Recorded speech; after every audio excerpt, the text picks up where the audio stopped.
Bageshwar Baba. I am only Dhirendra Krishna. नहीं, सबसे पहले तो मैं आपका बहुत स्वागत करना चाहूंगा टीवी 9 भारतवर्ष पर। आपका बहुत स्वागत है पंडित धीरेन्द्र कृष्ण शास्त्री जी, क्योंकि मैं आपको कि हमारी जुबान पे चढ़ा हुआ है बाबा बागेश्वर, और आप कह रहे हैं कि आप बाबा नहीं। आप लोगों ने बाबा बना बना करके बर्बाद से कर दिया है। बर्बाद कर दिया आपके जरिए। जिस तरीके से लोगों में बात जा रही है और लोग जिस तरीके से चर्चा कर रहे हैं वो बहुत महत्वपूर्ण हो जाता है। खैर ये मजाक किया था, पर बाबा हमारे हृदय से कोई पूछे हमें प्रिय नहीं। आचार्य शास्त्री जी महाराज, क्योंकि हमने कभी संन्यास नहीं लिया, हम साधु नहीं बने, और ये सब गुरु कृपा है। और हमें लग रहा है कि सनातनी हिंदू जाग रहा है, उसका ये परिणाम है। अभी तो कुछ परसेंट जागा। विचार करिए, कल्पना कीजिए, जब पूरा भारत का सनातनी हिंदू जाग जाएगा। सुरभि, एक चीज मुझे याद आ रही है। बाबा माफ कीजिएगा, आचार्य पंडित धीरेन्द्र कृष्ण शास्त्री, अभी भी बाबा चढ़ा हुआ है। आचार्य जी कह रहे हैं कि हिंदू जाग रहा है। मैं आपको कुछ दिखाना चाह रहा था, उससे पहले मैं आपसे एक सवाल ही लेना चाहता हूं। आपने कहीं कहा कि हिंदू कुंभकर्ण है। यस, आपने कहा कुंभकर्ण के बाद अगर कोई सोया है तो हिंदू सोया है, हमने ये कहा। और ये आज भी कहते हैं कि 80% होते हुए भी ये हालत, ये दुर्दशा, ये बर्बरता, ये साक्षी का कांड, ये रामचरितमानस की प्रतियां जलना, ये साधु संतों पर उंगली उठना, ये हमारे राम को काल्पनिक बताना, राम सेतु को काल्पनिक बताना, राम राष्ट्र की कल्पना का विरोध होना, ये समान जीवन में सामाजिक समरसता का लिए कोई जिए या बात करे तो उसका विरोध होना, ये जातिवाद का जहर, ये हिंदू मुसलमान की लड़ाई। तो हमें लगता है कि अगर कुंभकर्ण के बाद कोई सोया तो वो हिंदू सोया। अच्छा चलिए, मैं आज प्रेजेंट की बात करती हूँ। सुबह से आप हमारे बीच में हैं। आपकी दिनचर्या में आप कितना सोते हैं? आपकी दिनचर्या रहती कैसे है? क्या नाराजगी तो नहीं होती? क्योंकि आप 2:30 बजे भी उठ के, मुझे पता है आप 2:30 बजे भी अचानक उठ के कहते हैं कि मुझे अब आगे निकलना है, कहीं खास सफर पर निकलना है। तो आपके साथ रहने वाले लोगों को पता है? हमारे साथ वाले लोग पहले अनकंफर्टेबल, जो भी हो, कंफर्टेबल, अंग्रेजी ऊंचे लेवल की हमारी, हम बहुत जल्दी सीखने वाले हैं। तो अब तो वो बहुत सहज हो गए, उन्हें अनुभव हो गया, उसके आदती हो गए। प्रायः हमारे साथ जो सुरक्षा में भी है वो भी अनुभवी हो गए। पहले वो सरकारी सुरक्षा में है तो उनका एक अलग अनुभव था, हमारे साथ एक अलग अनुभव है। लेकिन हमारी टीम पूरी परिपक्व है और हमारी जीवन का एक ही नियम है कि कोई नियम नहीं है। क्या बात है?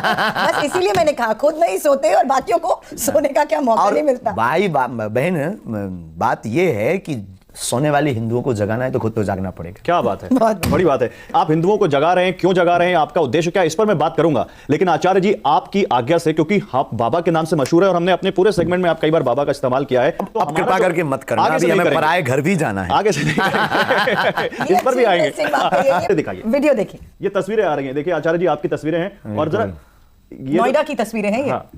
और ये तस्वीरों में हम जो दिखाना चाह रहे हैं वो दिखाना चाह रहे हैं कि आपकी पॉपुलैरिटी किस तरह से दिल्ली से, नोएडा से, आसपास के अलग अलग शहरों से, जहां भी आप कथा करते हैं, इतनी भीड़ उमड़ पड़ती है, इतने विजुअल्स, इतने लोग आ जाते हैं। जो विजुअल्स हैं, ये तो बड़े बड़े नेताओं की सभा में ऐसे लोग नहीं आते। ये क्या भौकाल है आपका? राजनीति से आप धर्म का कंपेयर नहीं कर सकते। कहां मिस्री और कहां नमक। सेलिब्रिटी होने की बात कर रहे हैं, जो स्टारडम राजनेताओं के पास होता है, और वही स्टारडम आज देखिए आपके साथ है। ये भीड़ देखिए महाराज जी। श्रीमान जी, हम इसके लिए भी आपसे प्रार्थना करें कि हम कोई स्टार नहीं है, हम कोई अभिनय करने वाले नहीं है, ना हम कोई स्पोर्ट्समैन है। हम एक आध्यात्मिक के ध्वज को लेकर चलने वाले। ये जो लोग हैं, ये किसी सेलिब्रिटी को देखने या उसको फॉलो करने नहीं आए। ये अध्यात्म के लिए इस भारत में नई क्रांति को लेने आए हैं, सनातन की क्रांति। तो आप ये कह रहे हैं कि आपने सनातन की एक नई क्रांति छेड़ दी है और ये हमने नहीं, हमारे आचार्यों ने छेड़ी, हम उसको बढ़ा रहे हैं। तो आपको ये लोग उस क्रांति से जग रहे हैं, आप ये कह रहे हैं? जग रहे हैं, जगे हुए दिख नहीं रहे आपको? कितने जगह बैठे हैं, घर घर जय श्री राम की नारे, हिंदू राष्ट्र की बात होने लगी, ये आप लोगों के तक पहुंच गई।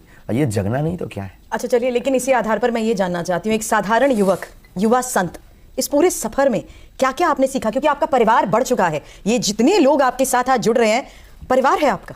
हमारी आत्मा है, हमारा परिवार है, और बहुत कुछ सीखने को मिला अपनों से, परायों से। बहुत ही अवहेलनाएं सही, बहुत ही प्रसन्न वाले लोग भी मिले, अपने लोग भी बहुत हितैषी भी मिले, जो आज भी प्राण कदम से कदम मिला करके चलते हैं। तो ऐसे लोगों की भी एक मिलन हुआ। सीखने ना सीखने वाली कोई बात नहीं है, बस सनातन को जगाने वाली बात है, सीधी सी बात। लेकिन आपका परिवार आचार्य जी अब देश की सरहदों को भी पार कर रहा है। करना ही चाहिए। आपके चाहने वाले पाकिस्तान तक में। कई सारे ऐसे वीडियोस देखे, कई सारे आपकी कथाएं देखी जिसमें पाकिस्तान से महिलाएं आई जिन्होंने आपको अपना भाई बना लिया।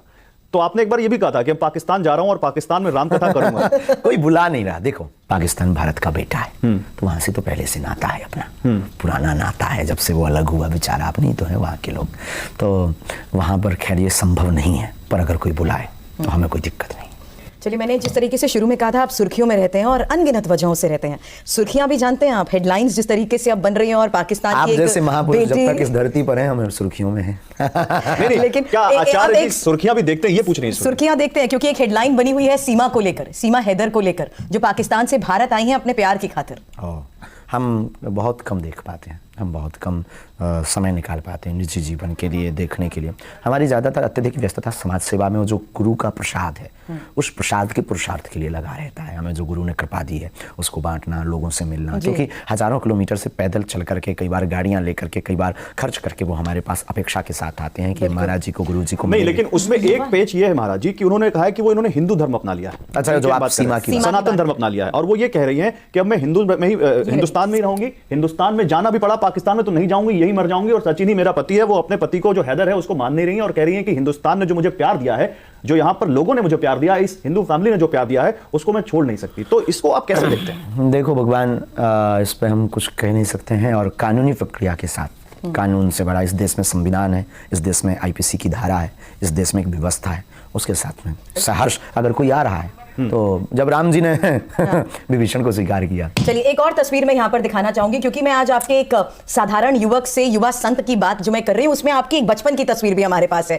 और उसी बचपन की तस्वीर को देखते हुए मुझे बताइए क्या यादें आपकी जुड़ी हुई हैं। ये तस्वीर बेहद खास है। बहुत पुरानी कथा की, अच्छा ये तो बहुत सी हैं, ये पुराने बाबा जी हैं। पुराने बाबा जी मतलब? पुराने बाबा जी। अब ये जो मनमौजी, ये फक्कड़पन, ये कथाओं का क्रम है। बचपन में हम जब 9-10 वर्ष की अवस्था से हम कथा क्रम में लग गए थे, तो खूब स्मृतियां हैं, आज भी हम भूले नहीं। जब भी मौका मिलता है याद कर लेते हैं, 1-2 घंटे अकेले में बैठकर, बंद कमरा, लाइट ऑफ, फिर हम वो पुरानी स्मृतियाँ, फिर वो हम जीते हैं। हमारी एक अंदर की एक जो स्थिति है वो अलग टाइप की है, हम उसको जीना चाहते हैं। कई बार हम अकेले गाड़ी उठाकर सिंगल आदमी को लेकर एक स्मृति मैंने आपकी कहीं सुनी, आपने बताया कि आपके जो दादा गुरु थे उन्होंने आपको एक दिन बुलाया रात में, आप शायद आपने जिस अवस्था का जिक्र किया 9-10 साल के थे आप, और फिर आपने उन्होंने आपके साथ कुछ क्रिया की और फिर वो जो सिद्धि आपको उसी रात में मिली, वो कुछ बताना चाहेंगे आप? घटनी थी दरअसल, पिताजी कुछ करते नहीं थे, बरसात का मौसम था लगभग में, बरसात का, तो खप्पर वाला मकान, टप टप टप करके पानी गिर रहा था, तो 2 दिन से कोई सोया नहीं था, घर में पानी भरा हुआ था। माँ जी, पिताजी एक कोने में बैठे, हम छोटी बहन और भाई एक पलंग के नीचे अपने आप को बचा पा रहे थे। तो हमारे मन में लगा कि दादाजी हमारे बहुत चमत्कारी, और बड़े बड़े एम्बेसडर कार का ज़माना था उस ज़माना, तो एम्बेसडर पर कार पर बड़े बड़े IPS IAS ऑफिसर उनके पास आते थे। हमने कहा कि हम जाएंगे, कोई भावना लेकर कुछ हमें वो दे देंगे, पैसा, धन, रुपया या गड़ी हुई संपत्ति बता देंगे तो थोड़ा मकान बन जाएगा। और ये जो घर की स्थिति है, उस दिन शायद चावल की रोटी घर पर थी, तो हम अपने दादा गुरु जी के पास में कुछ मांगे, चूँकि वो तो निर्मोही थे, साधु हो गए थे, उन्हें क्या लेना देना। तो हमने दादाजी को कहा कि आप दुनिया का भला करते हो, ऐसी ऐसी बात है, आज भोजन भी नहीं हुए क्योंकि घर पे कुछ है नहीं। बिल्कुल। तो वो ठहाका लगाकर हंसे, हमने कहा कि धन बता दो, ये बता दो। आपने उनसे धन का पता पूछा? हाँ, बिल्कुल स्पष्ट है जो भी है। बोले रात को आओ, वो घटना घटनी थी, हम रात को गए, उन्होंने कहा स्नान करो, हमने स्नान किया। एक नल था छोटा सा पहाड़ी के नीचे, नल में जाके कमंडल लेकर स्नान किया, गीले वस्त्र ही आए। आज भी हमें याद है, लाइट तो थी नहीं, जंगल, छोटा सा स्थान, बागेश्वर महादेव का छोटा सा स्थान। आप 9-10 साल के थे तब? 9-10 इसी बीच का, एग्जैक्ट तो नहीं, 9-10-11 के बीच। यहाँ उन्होंने हाथ पकड़ा दादाजी ने और ले गए।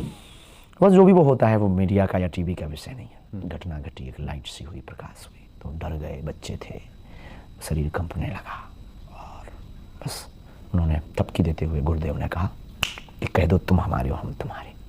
बस हमने भी चिक्काड़ कर कह दिया तुम हमारे हो। थोड़ा उसी आवाज बोल गया ना, मतलब चिक्काड़ते हुए, वो एक अलग थी, कह दिया तू हमारा, हम तुम हमारे हो, हम तुम्हारे, और शरीर कांपते हुए।